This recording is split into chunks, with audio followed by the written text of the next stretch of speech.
kembali dengan podcast KKIHK.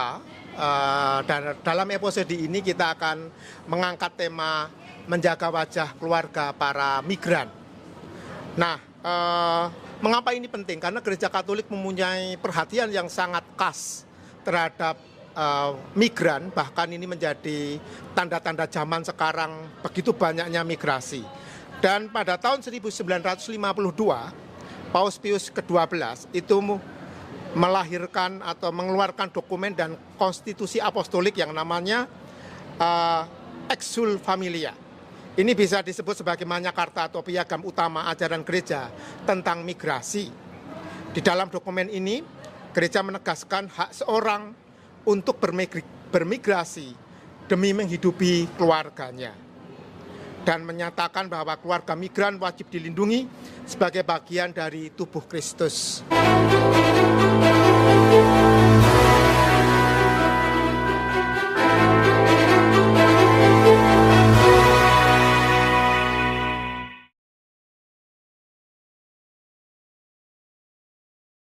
Nah, pada kesempatan ini, episode ini kita akan berbicara dan mendalami bagaimana keluarga migran, bagaimana para pekerja migran itu menjalin hubungan dengan keluarganya di Indonesia. Sudah ada bersama saya di sini ada Kak Helmi dan Ibu Angel. Keduanya adalah pengurus dari KKIHK Hong Kong. Saya akan mulai dari Ibu Angel. Bu Angel, sudah berapa lama Ibu di Hong Kong ini? Tahun ini 15 tahun. 15 tahun, Yeah. 15 tahun. Itu saat Ibu ke Hong Kong, anak Ibu punya berapa putra putri? Dua. Ya. Yang besar waktu itu sudah umur berapa? Besar waktu itu kayaknya kelas 3 SD kalau nggak salah. 3 SD, Yeah. Lalu yang kecil? Masih TK. Masih TK. Iya. Bagaimana Ibu 15 tahun meninggalkan anak dan bagaimana Ibu punya pengalaman mendampingi mereka dari jauh dan bagaimana anak-anak sendiri kemudian membangun komunikasi dengan Ibu, bagaimana itu? Sebelum ke Hong Kong saya ke Malaysia dulu. Pernah waktu ke itu Malaysia, ya okay. 3 tahun. Tapi tahun pertama itu majikan pertama. Ya. Itu kayaknya hampir setahun kalau nggak salah beri kontrak dari situ. Selama itu tuh nggak pernah komunikasi sama orang rumah. Ya. Memang nggak pernah pakai HP kan di sana. Oh. Sempat aku kirim surat ke sana. Kebetulan ada tukang cleaning service, sapu-sapu di apartemen itu. Terus aku udah tulis surat. Aku buang dari jendela, tolong diposkan. Cuman mungkin dia tidak pos. Setelah 2 tahun langsung kan ganti majikan, majikan yang kedua. Itu masih di Malaysia? Ya. Okay. Puji Tuhan majikan kedua itu bisa memakai HP. Majikan lumayan bagus. Habis berapa bulan kemudian dia tawarkan mau beli HP tidak. Terus aku boleh dia belikan HP yang biasa-biasa biar bisa berkomunikasi sama orang rumah. Nah waktu itu kan anak masih kecil-kecil ya Pak.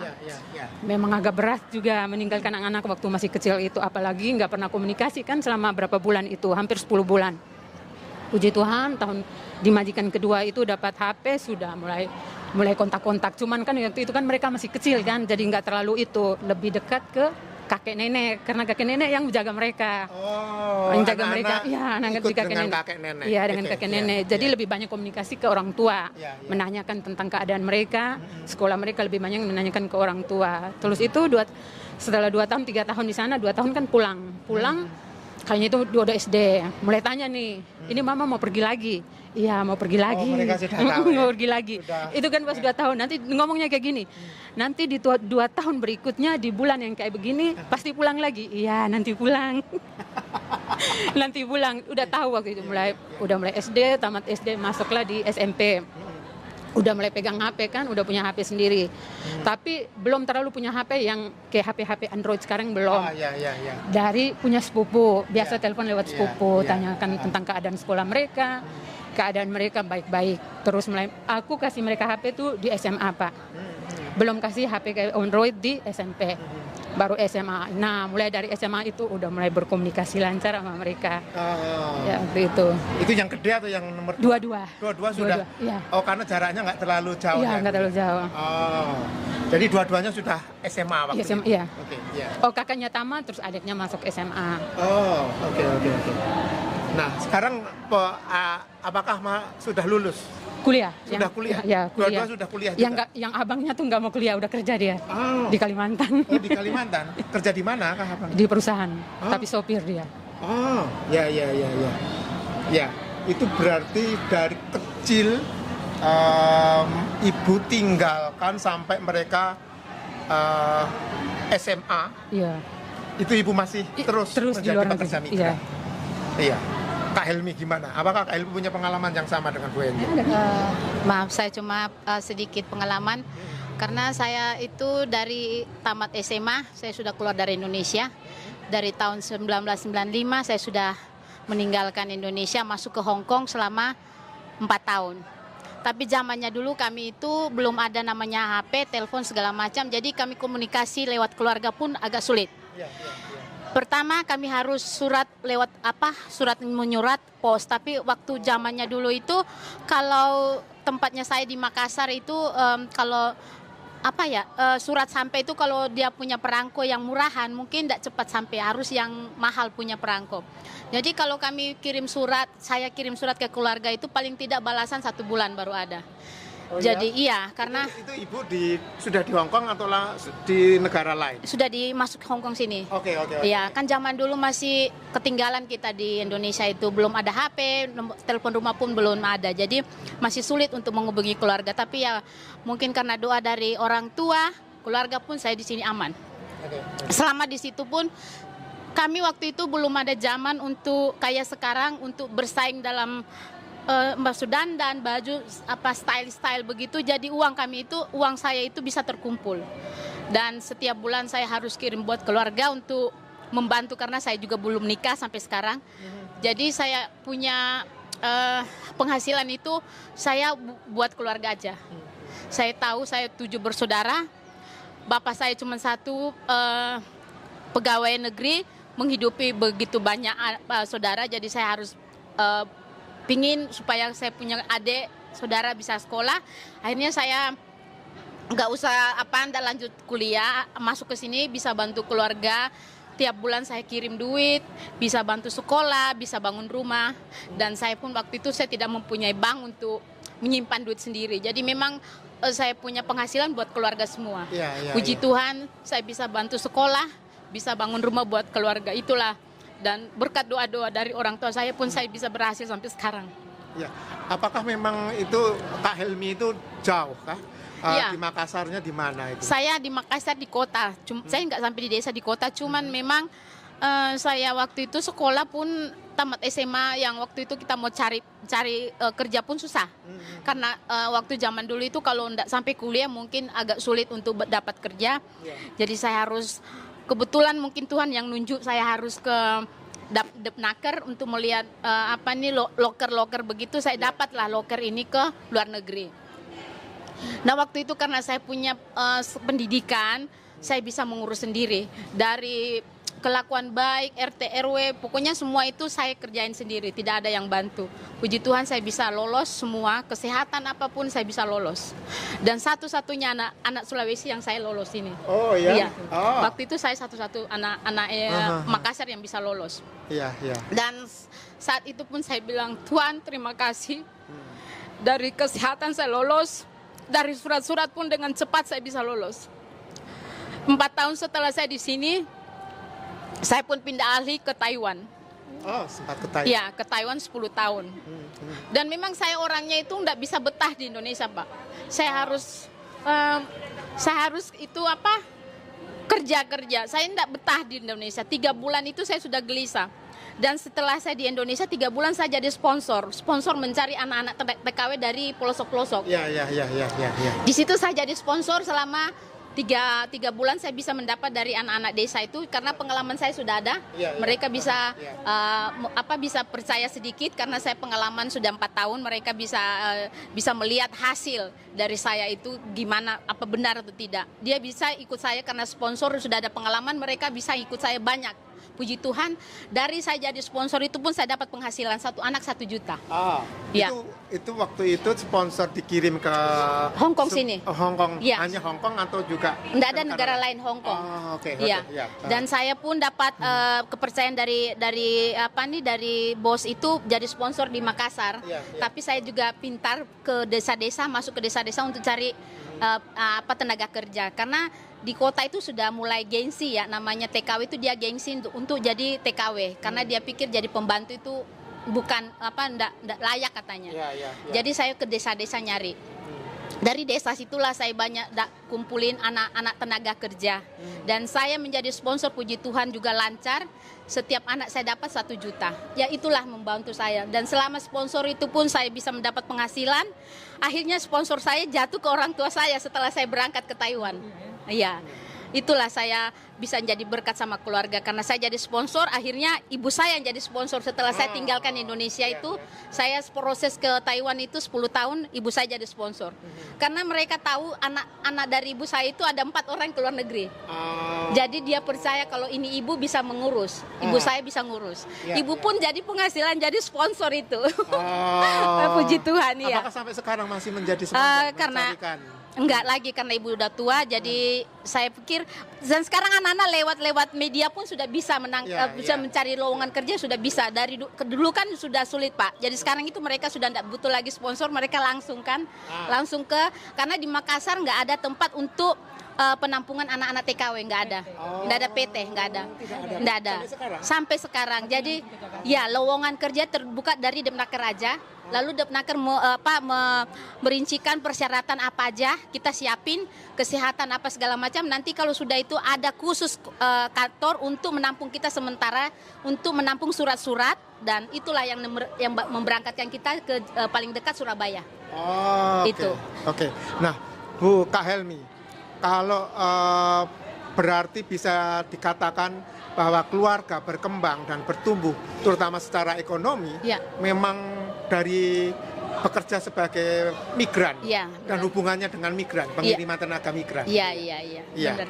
Dan kembali lagi, tadi di awal memang sudah diceritakan bahwa awal-awal Kak Helmi komunikasi dengan keluarga itu lewat surat, dan baru setelah ada HP baru bisa komunikasi dengan HP.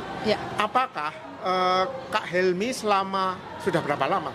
Berapa tahun ini? Kalau saya di sini sudah jalan 15.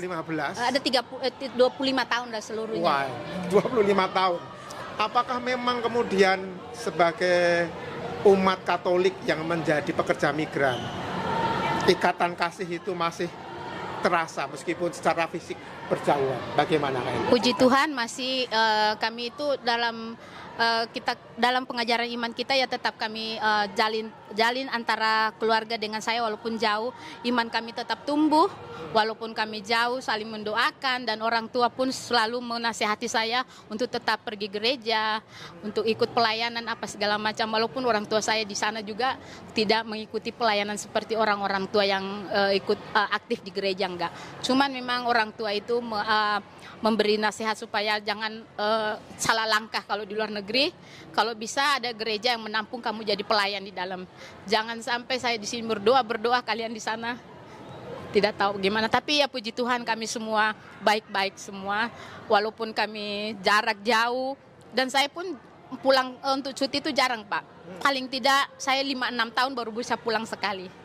Iya, itulah. Karena doa mereka saya bisa sehat dalam segala hal. Dengan doa-doa orang tua pun saya bisa selamat sampai sekarang. Lalu adik-adik bagaimana? Adik-adik saya di Indonesia semua ada. Di Indonesia cuma satu sudah almarhum, jadi kami tinggal 6. Tapi adik-adik sudah kumpul sama keluarga juga ada.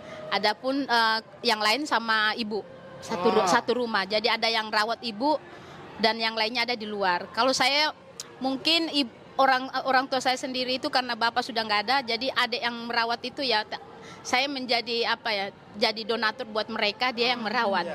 Ya karena saya tidak ada langsung untuk merawat orang tua, enggak apa-apa saya jadi donatur. Yang penting kalian di sana jaga orang tua, menjalin harus juga gereja juga harus rutin, jangan sampai saya selalu pantau. Ponakan-ponakan apapun saya suka pantau. Hari ini gereja enggak, biar saya jadi donatur, maksudnya mau apapun kendalanya yang penting kamu taat aja, itu saya itu aja Pak. Berarti adik-adik sekarang sudah kerja di Indonesia? Iya, semua ada di Indonesia. Kerja Kalau dia ada yang bikin sedikit bisnis, bukan bisnis ya, maksudnya buka Usaha warung kecil. sendiri, Usaha. usaha kecil-kecilan Usaha ya. kecil. Ya. Dan saya enggak apa-apa, yang penting dia ada usaha kan. Iya, itu. Ibu Angel, gimana? Setelah 15 tahun lalu tadi diceritakan juga anak paling besar tidak mau lanjut kuliah, tapi sudah bekerja di Kalimantan gitu ya. Bagaimana meninggalkan anak dalam waktu yang lama? Apakah memang perasaan kasih itu bisa dibangun dengan apa ya? Meskipun secara fisik tidak selalu hadir. Bagaimana pengalaman Bu Angel? Bagaimana membangun komunikasi kasih dengan keluarga dan terutama anak-anak? Ya walaupun berjauh ya Pak, Ya. kan sekarang udah modern. Yang paling utama HP. Ya. Palingan sehari 2 hari pasti komunikasi, telepon, Ya. tanya keadaan mereka, tanya sekolahnya mereka, bagaimana di sana. Terus ke hari Minggu kayak gini, gimana mau gereja jam berapa, Ya. mau pagi apa sore, masih malas-malas pasti di di sore hari, pasti selalu pantau. Begitupun ibu, mama saya, pasti selalu tanya, hari Minggu ke gereja. Kalau biasanya kalau pulang sebentar pasti telepon, sudah pulang gereja ya? Iya, ini di jalan, mau jalan pulang. Begitupun mama, di sana kan gereja pagi. Tahun lalu kan saya pulang. Di sana di sebelah rumah kita itu paroki, pas di sebelah. Oh, paroki di Kupang? Ya, tidak di Amarasi. Oh, Rumah saya di Amarasi. Jarak dari kota ke Amarasi sekitar 2 jaman. Oh, ya. Pas di sebelah rumah. Misa pagi itu jam 7 apa jam 8. Aduh, kitanya masih tidur. Hah? Kita masih tidur. Mama itu rak mandi. Hei, bangun. Lonceng gereja udah bunyi-bunyi. Pas di samping rumah pasti kedengaran bunyi sekali. Ya bangun ini. Aduh, mama kita masih mau tiduran. Dia udah pakai pakaian, udah jalan minum teh jalan. Kita mau tiduran ya, udah terpaksa ikut. Harus itu udah dibawa dari ajarannya Bapak. Ya. Bapak itu kalau kita nggak gereja masih kecil dihabok itu. Itu dipukul-pukul. Ya, Mending ke gereja. Mau jalan kemana intinya ke gereja. Begitupun anak-anak ya sampai sekarang terus dipantau lewat HP, lewat komunikasi. Apalagi yang ada ini kan lagi menunggu jadwal untuk ujian kan. Kuliah ya? Ya. Oh, ujiannya akhir kan? Iya, Oh, skripsi. hebat. Skripsi, wah bagus. Ada beberapa kendala sebenarnya udah dari tahun lalu. Kuliah di mana? Unika, Kupang, Kupang. Widya Mandira? Iya, Widya Mandira. Oke, bagus. Ya. Lagi penyusunan. Biasanya aku bilang gini, kalau musim sekarang kayak gini ya, lebih banyak berdoa, meminta ke Tuhan biar prosesmu itu lancar-lancar. Mama jangan gini-gini. Lah, sekarang kamu mau dengar siapa kalau bukan mama? Ya. Udah berapa hari kemarin tanya ini gimana, masih tunggu ibu. Mungkin besok Senin ketemu ibu baru fix untuk mau ujian. Aku bilang puji Tuhan. Wih Pak, ini proses anakku yang ini memang agak luar biasa. Sebenarnya tuh dari tahun lalu udah selesai. Mungkin ada beberapa kendala ya. Jadi akhirnya tertunda. Itu lebih kendalanya lebih ke proses perkuliahannya? Iya, proses perkuliahannya. Atau Proses perkuliahannya. proses Mungkin dari dianya sendiri. Biasanya kalau ambil apa? pendidikan musik. Oh, pendidikan musik. Wow. Iya, pendidikan musik. Oke. Jadi itulah sekarang udah mulai siap-siap. Itu hanya biasa dengan HP. Begitu kalau adik kakaknya laki-laki kan kita nggak terlalu itu. Iya, Namanya laki-laki kan. Iya, Aku iya. hanya bilang jaga diri baik-baik di sana. Apalagi udah umur kayak gitu. Kalaupun mau cari pacar ya cari yang seiman. Jangan bikin pusing mama. Jangan bikin pusing mama. Itu satu yang aku tekankan buat anak-anakku. Kalaupun namanya kan udah usia remaja ya Pak. Iya. Kalaupun mau ada teman yang mau suka sama kalian, cari yang seiman. Iya. Biar jangan pusing orang tua. Iya.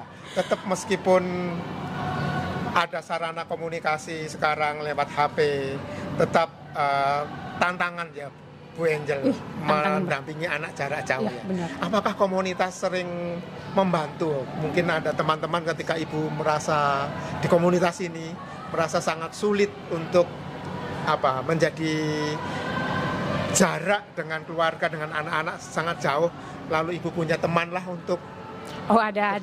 Ya, ada. bagaimana mengatasi masalah-masalah. Kadang kan kalau lagi telepon kan pasti ribut. Jangan terlalu kasar-kasar sama anak. Biasanya kan emak-emak kayak gitulah. Pernah sekali. Aku barusan konsul sama dosen pembimbing satu. Katanya harus dirubah. Kamu kenapa kayak gini? Dirubah-rubah terus. Skripsinya harus dirubah. Mama memang prosesnya harus kayak gitu. Iya. Prosesnya harus kayak gitu. Terakhir aku merasa bersalah sendiri. Iya. Kenapa harus marah-marah anak? Padahal dia udah berjuang sendiri kan. Iya. Kita cuma memantau dari jauh. Tapi yang berjuang dia. Tapi puja Tuhan, walaupun terlambat, tapi dia tetap menyelesaikan kuliahnya dengan baik. Iya. Tetapi selama ini sampai dari kecil sampai mereka dewasa, ibu merasa bahwa meskipun ibu tidak mendampingi secara fisik, anak-anak tumbuh sesuai dengan harapan ibu. Artinya misalnya tidak terlalu katakanlah menjadi sulit atau anak yang nakal semacam itu. Awal-awalnya sih abangnya. Oh, abangnya. Ya. Waktu itu tamat SMA kelihatannya agak sedikit, namanya kan anak laki ya Iya, Pak, iya, iya, kesana kemari. Tiba-tiba di suatu saat, Ma, saya mau kuliah. Terus saya jawab, jangan pusing Mama, jangan buat pusing Mama. Kalau kamu mau kuliah, kamu tenangin dulu. Terus kakeknya bilang, jangan ikut maunya dia, karena memang kelihatan agak sedikit nakal. Terus keputusan 2 tahun kemudian dia berangkat ke Kalimantan. Oh, tapi sudah lulus. Sudah lulus. Sudah lulus SMA. Kebetulan dia bisa membawa mobil Mobil kan. setir ya. Begitu sampai sana mungkin ada 2 bulanan dari perusahaan tuh cari sopir untuk bawa bis anak sekolah. Kan perusahaan itu kan banyak karyawannya kan. Oh, itu perusahaan kelapa sawit. Ya kelapa sawit. Jadi dia bawa sopir bus Ya. sekolah. Jadi udah dia baik-baik di sana. Itu saja yang aku pesan. Kalaupun mau pacaran atau pingin kayak gini, cari yang sesama iman. Ya. Itu sesama Katolik. Oke, iya. Oke, Kak Helmi, apakah pengalaman yang sama membangun meskipun jauh ya, sudah 25 tahun tidak bersama keluarga, apakah tantangan-tantangan yang ini lancar-lancar aja bagi Kak Helmi dialami atau ada tantangan yang perlu butuh untuk disampaikan secara dengan keluarga atau dengan komunitas di sini? Ada pengalaman ini? Mungkin masalah tantangan saya sehari-hari ya ada, kadang ada, cuman kadang saya juga curhat sama teman-teman. Ya kalau saya curhat sama keluarga, nanti keluarga jadi pusing. Jadi saya itu kalau ada masalah sini, saya nggak bakalan cerita di Indonesia. Ya. Saya nggak mau jadi masalah ini bisa jadi kepikiran untuk keluarga. Jadi saya kadang curhat sama teman-teman aja di sini. Kalau dia bisa kasih saya saran, saya terima. Yang penting hati saya sudah keluar unek-unek itu sudah. Saya tidak ada tantangan yang berat bagaimana karena sudah biasa saya jauh dari keluarga. Apapun itu saya bisa jalani juga, puji Tuhan. Saya bisa lewati. Pak, saya berat apapun, saya tidak bakalan cerita. Saya nggak mau cerita. Saya tahu orang tua saya suka pikiran sama keluarga, sama anaknya. Jadi saya itu nggak mau susahin. Saya seberat-beratnya saya punya masalah, saya pasti doa aja, doa dan minta curhat sama teman-teman komunitas atau apa yang dekat dengan saya curhat itu aja. Saya nggak bakalan mau kasih keluarga beban lagi. Saya begitu aja, Pak. Kalau ada masalah dengan apapun, satu saya pasti doa dulu. Doa atau curhat. Yang lain dari itu saya tidak bakalan bisa saya curhat sama saya punya adik. Kalau saya punya adik itu yang kecil bisa dengerin saya curhat. Tapi saya bilang saya pesan jangan sampai mama tahu. Itu karena satu orang tua sudah tua, kalau kepikiran dia sakit kita juga susah. Jadi saya nggak mau beratin keluarga kalau ada masalah. Jadi saya lewatin aja dengan doa apa begitu. Tetapi masalah kendali-kendali yang berat pun saya yakin kalau kita punya iman pasti ada jawaban dari Tuhan. Ya, dan komunitas ini membantu Kak Ya, Helmi untuk komunitas ini pun merasakan sebagai keluarga dan kemudian juga berkomunikasi atau menanggung keluarga yang di Indonesia gitu. Ya, ini jadi keluarga kedua dari perantau kita di sini. Setidaknya kita sudah dapat ada teman penghibur, ada dapat curhatan kita dari sini, itu sudah membantu kita juga. Di samping kita saling di sini jadi pengurus pun ada baik, kita juga dapat banyak pengalaman dari teman-teman yang tidak bisa sependapat ataupun sepikiran dengan kita. Pasti kita bisa tahu bagaimana kita sama teman yang lain, bagaimana kita berteman, bagaimana kita tukar curhat kata yang baik. Itulah pengalaman saya selama di komunitas ini. Terima kasih ceritanya. Memang sesuatu pengalaman yang sangat menarik dan perjuangan yang benar-benar tidak mudah, tetapi toh akan ada hasilnya. Dan tadi saya sangat terkesan dengan bahwa baik Kak Helmi dan Bu Angel menceritakan bahwa sebagai keluarga Katolik itu ternyata iman itu menjadi pondasi untuk tetap merekatkan hubungan kita pada anak, pada keluarga. Nah, Bisa diceritakan atau sharingkan sedikit pengalaman iman seperti apa yang Ibu alami selama menjadi pekerja migran dan dalam komunitas ini, lalu bisa membantu juga untuk menumbuhkan atau memelihara keluarga yang ditinggalkan di Indonesia. Bagaimana Bu Angel? Pengalaman iman di komunitas, syukur pas sampai Hong Kong waktu itu sebulan tidak libur. Terus pas libur yang pas sebulannya itu ketemu anak PL, anak Filipin. Dia ajak saya ke gereja Lamtin yang sekarang Romorano itu. Oh, Romorano. Diajak saya ke sana. Okay, ya. Ini kan Filipin semua. Ya. Ternyata di situ ada salah satu anak Indonesia. Masih ingat namanya Mbak Sarah, kayaknya orang Jakarta. Terus si teman PL kenalin saya sama, nanti saya kenalin kamu sama temanmu Indonesia. Kenalin sama Mbak Sarah, setelah misa kenalan. Terus dia bilang kayak gini, saya bulan depan mau pulang. Pasti saya tidak ada di sini. Tidak mungkin kamu mau bersama teman-teman PL. Saya bawalah kamu ke gereja Indonesia. Yeah. Oh saya mau. Kebetulan dulu kan masih ada Suster Flora itu. Oh, yeah. Nah Suster Flora itu dari kampungnya saya, kampung aslinya saya. Nah Bapak pater saya ngomong ke mama saya, kalau di Hong Kong itu ada suster orang dari kita. Terus mama saya bilang, pater bilang ada tante kamu di situ, namanya Suster Flora. Yeah. Oh ya, saya mau ke sana. Terus ngomong ke teman itu, iya tolong antarin saya ke KUSWB itu. Saya juga mau bertemu dengan Suster Flora itu. Maka dia antarin saya ke sini. Dari situ pas sebulan, saya langsung di komunitas ini, langsung gereja, tidak kemana-mana. Walaupun ada teman aja ke gereja lain ya, sekedar hadir undangan. Itu pun tidak enak di sana. Harus cepat-cepat pulang kembali ke sini. Selama di sini ya bertemu dengan teman-teman sesama perantau dari daerah yang berbeda-beda. Ternyata sampai di Hong Kong banyak teman-teman Katolik. Selama di Malaysia kan nggak pernah libur kan Pak, nggak pernah libur. Memang ada libur sekali. Itu pun waktu mau pulang ke Indonesia disuruh libur untuk mungkin mau beli keperluan ya. Selama di sana nggak pernah ketemu teman-teman sesama Katolik. Puji Tuhan sampai di sini ketemulah komunitas. Ya sudah ketemu banyak teman, maka iman kita sebagai Katolik tetap bertumbuh di tanah rantau. Apakah pernah Bu Angel melakukan misalnya doa bersama jarak jauh itu dengan keluarga, misalnya doa rosario bersama kah, dengan anak-anak atau bagaimana? Untuk itu jarang Pak, jarang. Okay. Cuman saya tetap pantau, terlebih anak dia kayak kemarin rosario ya. Nah mereka kan di kos-kosan. Terus gue bilang, kamu rosario? Dia jawabnya, tidak tahu mau kemana. Ya kamu tinggal dengar kalau ada orang nyanyi atau berdoa di mana, kamu pergilah. Mama saya tidak kenal, harus pergi. Terus dia bilang, ya sudah saya ke rumah tante yang di sebelah sana. Jadi sore-sore dia udah cari ke sana. Begitupun mama, kalau pas telepon nanti ngomongnya kayak gini, besok tuh rosario di rumah kita. Terus mama mau siapin apa? Cuma mau minum, biasanya di kampung kan minum kayak gitu. Ya cuma minum, nanti aku beli kue ya. Oke. Kan tiap bulan udah dikasih jatah kan buat mama. Ya udah itu gunakan untuk besok rosario sekalian untuk intensinya. Oke. Berarti tetap meskipun dengan cara apapun, iman Katolik itu entah di sini ibu sebagai pekerja migran dan anak-anak dan keluarga di sana itu tetap memberikan dukungan, saling mendukung untuk tetap menjaga iman karena iman itu membantu. Bagaimana kita menjalin hubungan. Iya. Bagaimana Kak Helmi pengalamannya? Apakah Kak Helmi ada pengalaman yang sangat mendalam sebagai pekerja migran bahwa iman kita sebagai orang Katolik, sebagai pekerja migran dan yang beriman Katolik itu membantu untuk secara pribadi dan mengikat hubungan dengan keluarga? Oh iya, ini sangat penting Pak Dedi. Pertama saya masuk ke sini tahun 95 itu saya tidak ketemu komunitas Indonesia. Jadi saya harus bergabung sama Protestan yang dipimpin sama Pendeta Aris. Ya, di waktu itu saya seakan-akan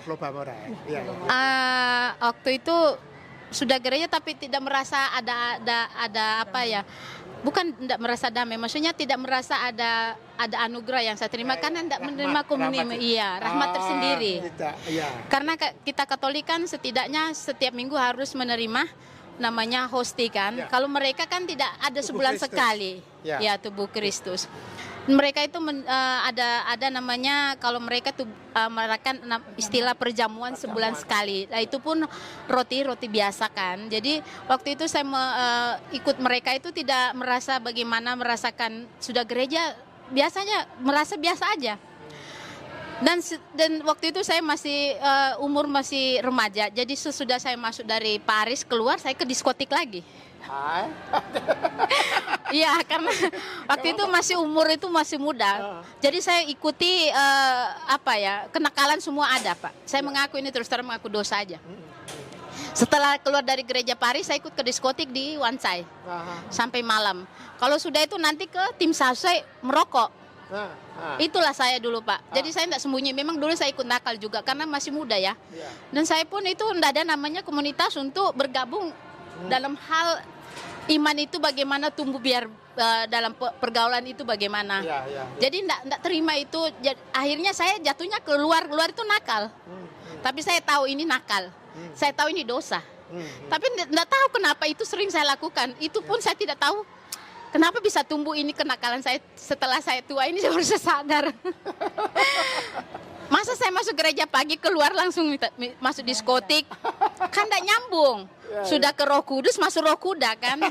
Tapi itulah saya waktu itu, Pak, saya sudah alami semua namanya kenakalan. Tapi saya mungkin bisanya saya bertumbuh iman ini setelah ketemu ini, masuk kedua kali ke Hong Kong ini, ketemulah komunitas Indonesia ini. Disitulah saya diikat, mungkin diikat sama Tuhan, kamu tidak bisa kemana-mana lagi. Jadi setelah saya masuk, saya tidak langsung jadi pengurus. Waktu itu masih umat biasa lah. Tapi saya juga tidak nakal, tidak bilang mau jalan-jalan kemana lagi, tidak. Paling tempatnya di sini aja, tidak keluar-keluar main apa, pokoknya standby-nya di sini sampai malam. Itu saya waktu ketemu komunitas ini. Puji Tuhan saya bisa berubah pelan-pelan dan saya bisa melihat situasi. Oh, enak, inilah rasanya kalau kita sudah ketemu iman yang sama. Ya, pertumbuhan kita itu rasanya gimana? Kita rasa itu sudah tiap minggu menerima hosti itu. Masalah pun dalam hati saya itu kadang saya pikir iman dengan iman orang lain memang beda. Iman Katolik itu kalau kita terima hosti sampai di rumah, saya merasa itu masalahku itu kayak sudah dijawab Tuhan. Dan hosti yang saya terima itu membuat saya kekuatan, membuat saya tenaga selalu setiap hari. Bisa kerja. Dan saya puji Tuhan kalau terima hosti itu kayak saya ada kekuatan, yang saya dapat kekuatan khusus dari Tuhan begitu. Itulah saya kalau melihat Kristen lain dengan Katolik itu beda. Ya itu, karena perbedaannya ya kita tiap minggu harus menerima tubuh Kristus. Itu yang memberi kekuatan bagi saya. Itulah pengalaman iman saya. Oke, terima kasih. Lanjut masih dengan Kak Helmi. Dengan pengalaman itu, Kak Helmi, apakah Kakak punya hal yang sangat khusus mau disampaikan kepada anggota kita, anggota komunitas KKIHK, dan juga mungkin karena ini nanti kan didengar banyak orang gitu ya. Apa pesan mau disampaikan dari pengalaman yang terakhir tadi Kak Helmi cerita? Pesan saya mungkin kita harus semakin mempererat di dalam komunitas kita saling mendukung, saling mendoakan, saling merangkul, walaupun kita saling satu perbedaan tidak sama, pikiran kita tidak sama, tetapi kita harus saling merangkul karena kita semua di sini adalah perantau, tidak ada yang bisa tidak ada yang bisa menolong kita kalau bukan kita sesama kita yang saling merangkul, saling mendoakan dan saling menerima apapun itu. Walaupun kita pikiran satu sama lain tidak sama, ya kita sudah mempelajari dari teman-teman kita di sini bertahun-tahun. Kita sudah melihat bagaimana situasi sekarang ini. Ya puji Tuhan, mungkin dari komunitas ini kami dapat banyak pelajaran. Itu aja Pak Dedi. Terima kasih Kak Helmi. Bu Angel, ini khusus saya pertanyaannya pesan dan harapan kepada ibu-ibu, karena banyak teman-teman juga ibu-ibu ya. Teman kita di komunitas ini seperti ibu juga harus mendampingi anak dari jauh. Ibu punya pesan khusus bagaimana membangun komunikasi dengan anak dan keluarga? Pesan saya untuk ibu-ibu di komunitas ini khususnya, kalaupun ada waktu, sering-seringlah telepon anak ataupun keluarga. dengarlah emosi mereka, seperti mereka menceritakan apa masalah mereka, kita mendengar, jangan langsung di-cut begitu saja. Dengarlah keluhan mereka, karena memang jarak kita, setidaknya kita mendengar masukan mereka. Terus kalaupun ada masalah, ceritalah baik-baik. Begitupun dengan keluarga di rumah. Walaupun kita di jauh nih, sering-seringlah kita menanyakan kabar mereka. Banyak yang didengar, oh ada beberapa video yang lewat-lewat kan. Bu, tolong carikan ibu saya kerja di Hong Kong. Sudah sekian lama nggak ada kabar-kabarnya. Nah, ini satu yang mau pesan ke ibu-ibu. Janganlah lupa orang-orang di rumah, spesial keluarga kandung kita, orang tua kita, apalagi anak-anak kita. Sehingga walaupun kita jauh, pantauan kita tetap kepada mereka di rumah. Oke, terima kasih Bu Angel dan Kak Helmi atas ceritanya yang luar biasa.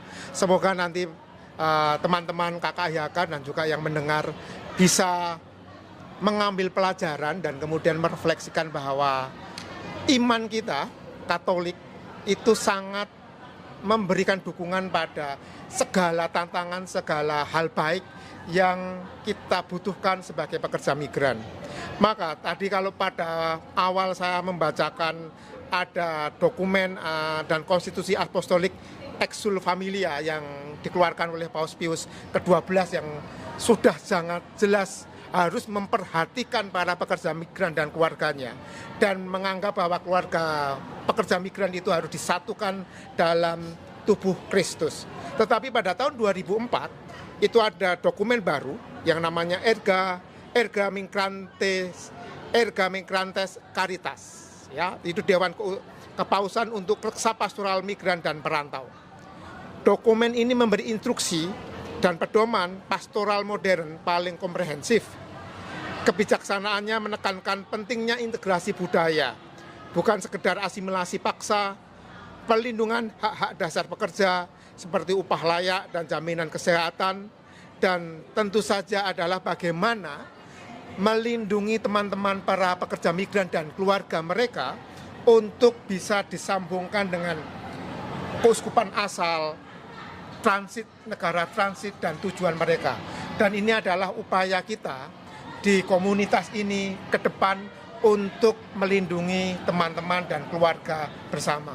Semoga komunitas KKIHK bisa memberikan tempat yang nyaman bagi ibu dan teman-teman, bagi Kak Helmi dan keluarga juga di Indonesia.